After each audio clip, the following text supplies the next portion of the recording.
what's up guys, welcome back to another episode of Kendall Arnold Fishing. So in my last video we talked about 3 things that I use whenever I'm offshore fishing in the summertime. Offshore fishing is one of the greatest, if not the greatest way to catch bass whenever it's hot out. Those fish like to go deep, they like to live there. And in this video I'm going to tell you guys some of the key areas that I look for and the things that I look for whenever I'm out on the water to help me find these fish. And in my next video, hopefully we'll go out and I'll give you a breakdown of exactly how I do it. But for now, you gotta do your homework, and the homework starts right here. You don't even have to be on the water to do your homework. Now there is some aspects of it that are better to do on the water, but you can get a general idea of what you should be looking for before you even touch the water with your boat or kayak or whatever it is that you have that gets you out on the water. I've already given you guys 3 basic tools that I use to help me find fish, but the best tool I can give you is really advice, and that would be research. Research your lake.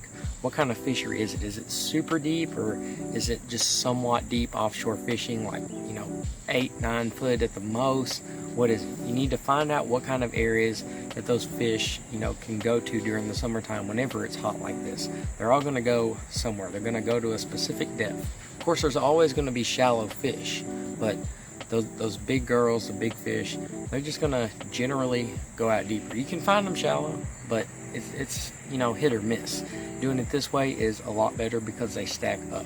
So figure out what these fish kind of hang around, what they do during the summertime.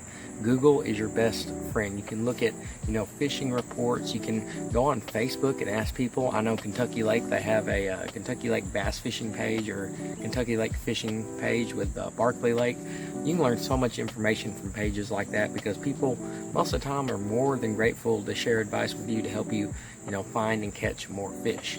Now generally what you're looking for is not so much a spot. You're not you don't want to ask somebody for a spot, and the people that put information in these forums, they're generally not going to give you a spot, but they will give you advice like they're in 12 to 15 feet of water, and they're hanging around timber, they're around submerged vegetation. Those are the kinds of things that you're looking for, and from there you can pretty much hone it in yourself from the house. So how does that help you from here? How do you find those fish before you even go out? How do you find those areas? And the best way to do it is with Navionics. If you have a smartphone or even a laptop, you're watching this somehow, so you have access to the internet, you can go to Navionics web app and find these certain places, the depths that these people are talking about. Is it a ledge? Is it a hump? What is it? Those areas that these fish are going to be on, these patterns that you can get on to find these fish. And we'll go over exactly what to look for on a contour map in a future video, but I'm going to go ahead and base this off the fact that you kind of already know what these things are and what they look like on a contour map.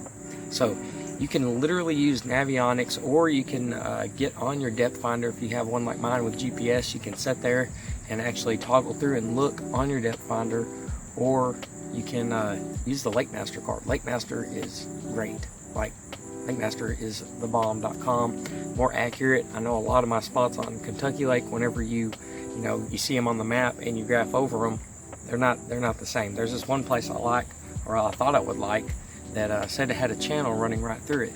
I go run through it and it's 2 feet deep. Navionics says it's like 20 feet deep. So it's not always 100% correct, but 9 out of 10 times it's pretty close. Lakes fluctuate, stuff like that, but generally you can find like what you're looking for. You can narrow down spots, write them down, put them in your GPS, put them on your depth finder, mark a waypoint, and then you can go out there and find them. It's pretty simple. Don't overthink it. Just because you found these spots on a map, or you have an idea of where this timber is or whatever you're fishing, doesn't mean that there's going to be fish there. There's one thing that you need to check in order to really verify where these fish are going to be holding. They're not going to be deeper than a certain depth, and that's because of the thermocline. I'm not going to go into detail here about that because that's for a different video, but below the thermocline, the fish generally are not going to be there. The thermocline is pretty much an oxygen level. Below that, there's no oxygen, so the fish are going to hang out in areas that are shallower than that. So say if your thermocline starts in 15 feet of water and it goes down from there, then you're probably going to find your fish in 15 feet of water or less. That's pretty much a basic rundown. I can show you guys in a video, hopefully on the water, and you can get more of an idea of exactly what that looks like. But that is so key. Another thing, if you don't have a map, a contour map of your lake, you can do the exact same thing on a map or on a lake without it. One of my favorite lakes right now does not have a map to go off of. You can't really look at it and go, oh, it's this deep here and it's this deep here. You can't do that.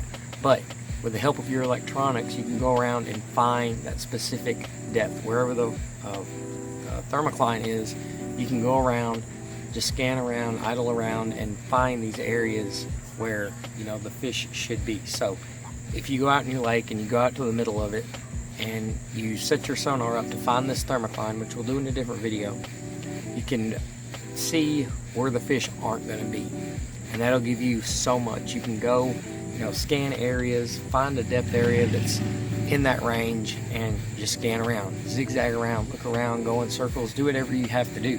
You will find fish doing that, I promise you. And pretty much that's all there is to the whole offshore deal. There's not much to it. Don't overthink it like I've done for so long. Like you can just go out and find fish that way. It's stupid simple. In the next video, I hope I can show you guys exactly how to do it to a T. That is the plan. That's been the plan for 2 weeks now, and I haven't got to do it. But we're going to go out and we're going to attempt just that, finding fish deep. I hope you guys join me for it. I'll see you guys in the next video.